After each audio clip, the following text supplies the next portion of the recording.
right, good morning, everyone. Thank you all for joining us today. My name is Hannah, and I'm one of the two marketing managers here at Viatec. I see a lot of fleet names I recognize here today, and that's really exciting. We're honored to have you all here with us today for Viatec's very first webinar. A couple housekeeping items before we begin. If you have any questions during the presentation, feel free to ask it by using the chat feature. You'll see that at the menu at the top of your screen. It'll be listed as Q&A chat. When we get to the end of the presentation, we'll take a moment to have Anjali and Neeraj answer those questions.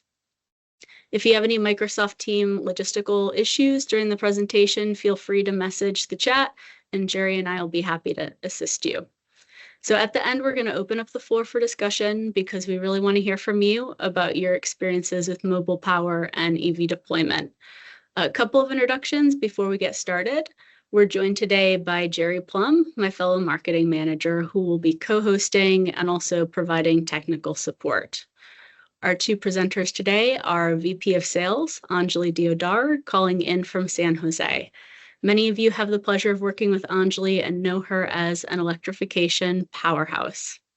Our second presenter is Neeraj Chirmalay. He's our Chief Technology Officer, and he's calling in from our headquarters in Greenville, South Carolina. Neeraj is one of Viatec's founders and also one of our most valuable teachers here at Viatec. And with that, I'm going to turn it over to Anjali to kick us off. Anjali, you have the floor. Thank you very much, Hannah. I'd like to echo Hannah's welcome to everyone. Thank you for making the time. We're hoping to use this time with you today to not only talk to you about the SmartPX EV Boost, but also to take a lot of time at the close of our presentation to hear directly from you. The SmartPX EV Boost and all of this that we're going to talk about here today has come together for us through the voice of one of our largest and most critical customers. But what we also want to do is present it to you, to fleets that represent several of our other customers, and see how well it resonates with challenges that you might be facing. We also want to learn from you specifically what is unique about your fleets and your challenges so that we can make sure that the products and solutions that we take to market can handle everything that our customers are asking us for. We will talk to you about what the SmartPX EV Boost is, what constitutes the building blocks of this solution, how it all came together, what are the pieces within it, but we will also tell you what it isn't. And we believe that it's very important to distinguish between what a solution can provide and what it cannot. With that, I'm going to take a quick second here, take control of the tech and move us forward. I'll be taking some time to talk about what we understand as the problem, the boundaries of it, the dimensions of it. It's important to understand what particular problem we are trying to solve, because the problems that exist and the challenges that fleet face are myriad and large. And what SmartPX EV Boost does is focuses itself on one set of those. And so we want to be really clear on what we are trying to resolve here. Fleets across the board, and not just fleets, but individuals as well. As we all well know, that over the last 10 to 15 years, so many EV deployments have been done in the marketplace.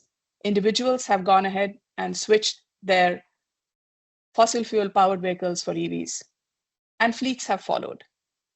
The thing to remember in all of this is that in a world that is racing to electrify every single mile that is driven, we would like to take a pause to understand what the state and the readiness of the system that facilitate the speedy deployment of these EV vehicles is today, because that will define the boundaries of what we are trying to solve here. And we understand from fleets that they continue to look for solutions that will speedily enable their EV deployment. But how did we get here? And that's important to understand.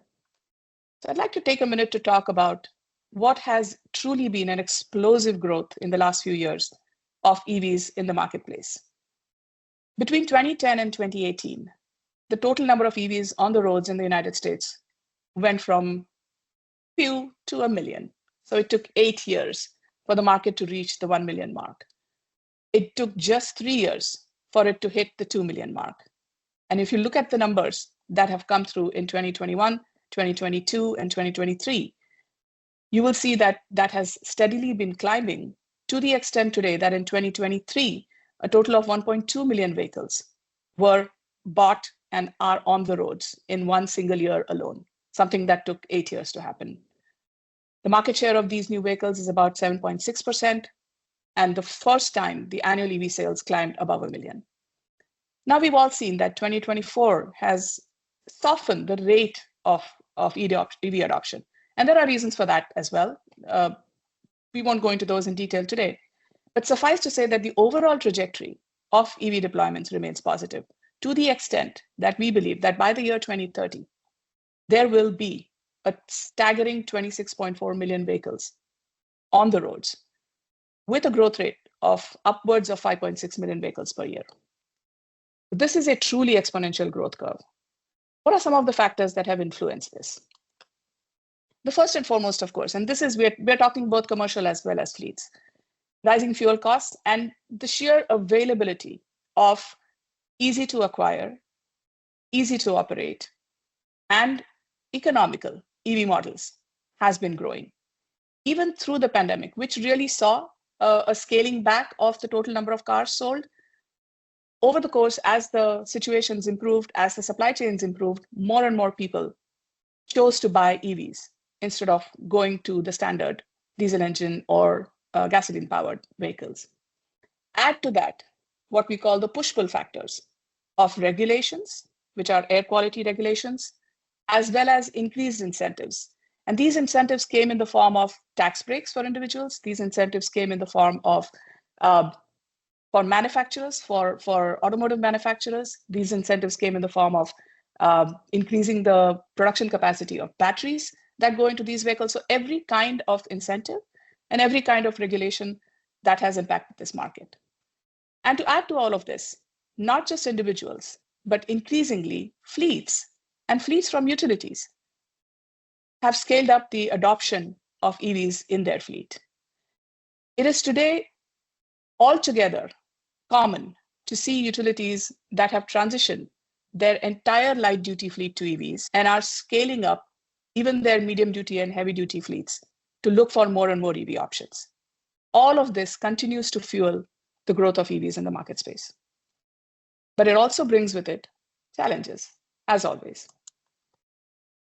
But our job is to look at every challenge as an opportunity. The challenge, of course, is how do you bridge the gap between a rapid fleet adoption of EVs to the growing need for an equally robust EV deployment? We jokingly call this, well, so now you've bought all the EVs you wanted. What next? The solution to that, there are several prongs to this solution, and we're going to go, of course, only into one, but so many different options are on the table. A multi-pronged approach is the one that works best.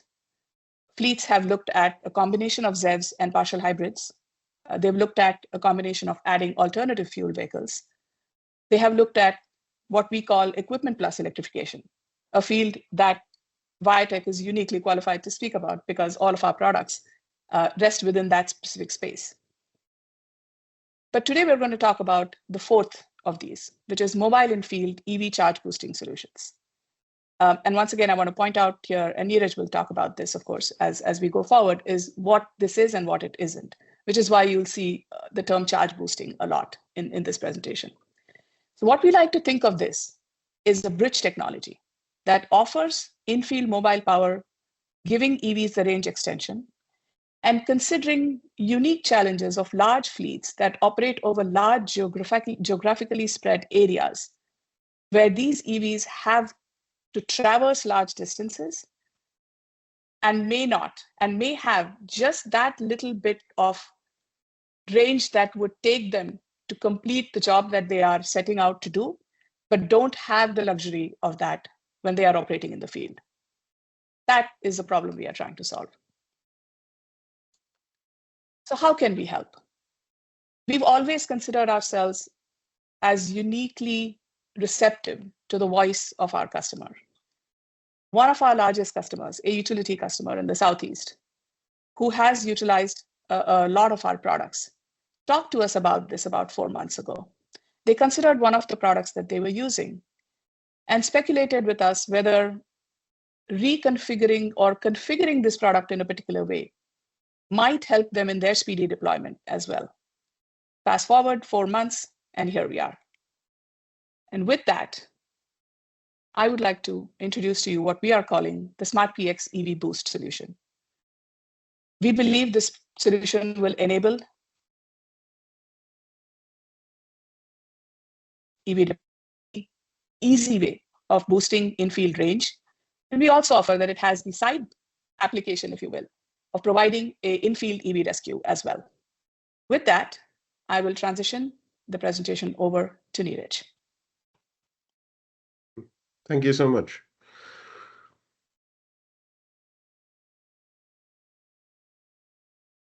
I am going to try to fix my view here. Sorry.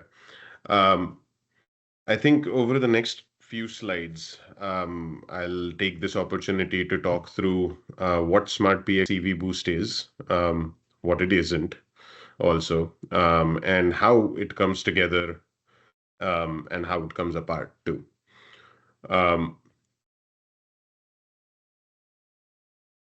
What SmartPX EV Boost is a supplemental approach.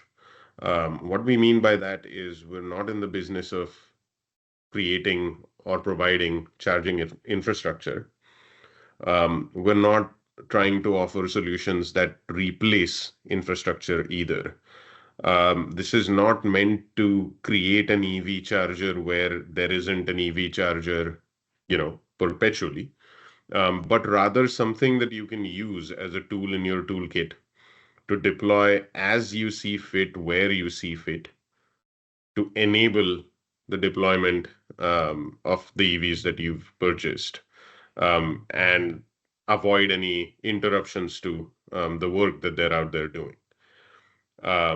Think of it as a range anxiety medicine, if you will, where you have EVs deployed, they have certain range.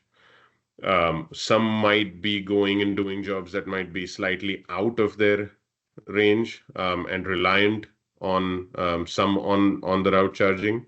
There might be some that are well within their range, but there's range anxiety associated with where they're going to be, whether they're going to be able to make their way back. What if they get stuck in traffic on the way back and now don't have the energy to make it all the way back? To alleviate some of these concerns, this is something that can be deployed strategically, geographically, where it makes sense, when it makes sense, so that EVs that are out working in the field have somewhere to go to get a boost to their range. What SmartPX EV Boost is a modular, configurable solution, much like everything else we do. It's easily configured for the amount of boost modules that you need. If it's 2 or 3 or 4 or up to 6, each individual module then becomes a level 2 EV charger. And each module can boost the range of one EV, and all of them could be doing this for multiple vehicles simultaneously. The good part about how this comes together is that it uses SmartPX as a building block. And by using something that's robust, tested, validated in the field, and in production currently, we take some risk out of it's not a science project. It's not a gigantic battery pack. It's not a 10,000-pound trailer that you have to haul around. It's really configured using equipment that utilities already use, just configured in such a way that it happens to be a trailer with multiple chargers that can boost multiple vehicles. And so let's take a bit of a dive into what this SmartPX is for people who might not be aware of it, and talk about how it comes together to make this EV boost solution happen. SmartPX was created, again, as with most of the stuff that we do, based on customer needs. Our customers expressed to us that there were diesel generators being used in their fleets, and that there was a desire to replace them with all electric systems. And so that's what we created, a one-to-one replacement for a diesel generator. It's a drop-in all-electric generator that can replace up to a 12 kVA Onan diesel generator, has plenty of power for the most abusive loads like welders and microwaves and trash pumps and such, but can also power sensitive equipment, produces pure sine wave power, and so on. And per se fits in an existing generator cabinet, comes in weighing less than a 12 kVA generator. So basically does everything that a diesel generator can do and then some, all while being all electric. And so we said, let's take this thing that has a couple of battery capacity options, 14 or 21 kilowatt hours, recharges by plugging into a standard wall outlet or a level 2 charger, can provide 12 kilowatt continuous power at 240 volt AC and 120 split phase, has an extra kilowatt of exportable power for 12 volt loads and lighting and such, and really comes in weighing about 600 to 700 pounds based on battery capacity, and with a size that is very comparable to an equivalent generator. And how do we take this then and repurpose it in this case to become an EV charger? So all we did was said SmartPX is tried and tested. It works individually. It is a standalone self-contained system. So let's take that and create a configurable arrangement on a trailer that can then be towed around, each individual module then becoming its own level 2 EV charger. In this particular case, we have 4 21 kilowatt hour SmartPXs, each with its own 9.6 kilowatt EVSE, each with its own control panel. But although they're 4 individual SmartPXs acting as 4 EV chargers, they are also interconnected in a way that the whole trailer can be plugged into a single RV plug, and all 4 SmartPXs can charge simultaneously. Each PX still is its own thing, so it will come on, it will recharge, it will shut off when it's done. All of that is managed individually by each of the PXs, but you don't have to plug in 4 individually. You plug in the trailer into an RV outlet, and all 4 will charge as they need to charge. You can use the 4 individually. You can use 1 at a time. You can use all 4 at a time. You can have 4 vehicles plugged in. You can have 1 plugged into one and then the same vehicle plugged into the next one, depending on what kind of boosting you need. But the idea being that each of these, up to 6 of them on a trailer, each of them has a dedicated EVSE, and each module can then provide, depending on what kind of EV you're plugging in, up to 60 miles of range. And for a typical configuration of 4 PXs plus 4 EVSEs, we're very confident that, even with all the bells and whistles and such, that the total weight is less than 4,000 pounds for a 4 PX arrangement, which then means, you're not towing a specialized trailer. It's not something that requires a CDL. It's not a heavy trailer that requires, say, a Super Duty truck to tow. It's something that can be easily towed by whichever vehicle in the fleet it makes sense. It might even be an EV towing this trailer en route to wherever all those EVs are going that day, and strategically deploying it in a substation or any other property en route, so that on the way back, those EVs can get a little bit of a boost and bring the trailer back with them. The attributes, just like all other systems that we do, it has to be modular, right, and portable. But because it's not a science project and it's not a fancy rendering of, hey, here's a massive battery pack that you can charge EVs for days with, it is available today. SmartPX is something it's in production. It's being deployed on step vans. And all we're doing is reconfiguring a stable production product just for a slightly different application. In fact, one of the first applications for SmartPX individually was on a service truck for EV rescue charging. And so it's kind of come a full circle now that SmartPX is still sort of rescue charging or boost charging EVs, just with multiple of them on a single trailer. The configuration part of it is super simple, right? You can have one if you wanted. You can have up to six. Still work the same way they would work individually to recharge EVs, but trailer would plug in as one single trailer and recharge together. Um, and then the question always comes up, okay, well, this is clearly, a right now, today solution. But, how much money are we investing in something that we may not need in a couple of years? Might be 3 years, might be 2 years, right? As infrastructure catches up, the need for this kind of modularity may get alleviated. And so what do you do then? And the beauty of it is because SmartPX is used today individually on step vans or service trucks or what have you, this trailer, other than it being a trailer with multiple SmartPXs, is not really it's not particularly custom or special. So you can take those SmartPX units and redeploy them. You can redeploy them in step vans in place of generators. You can deploy them on service trucks in lieu of generators, or you can specifically deploy them on service trucks for EV rescue charging. Because no matter how much the charging infrastructure, the gas infrastructure has been around and is pretty ubiquitous.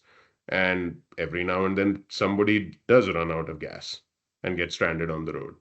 And so with EVs, the same thing, even if there is plenty of charging infrastructure, there are going to be EVs that get stranded every now and then. But the optics of rescuing an EV with a diesel generator are particularly bad. And so there has to be an EV solution for rescuing EVs anyway. And what better than a generator replacement on a service truck just happens to be an electric generator.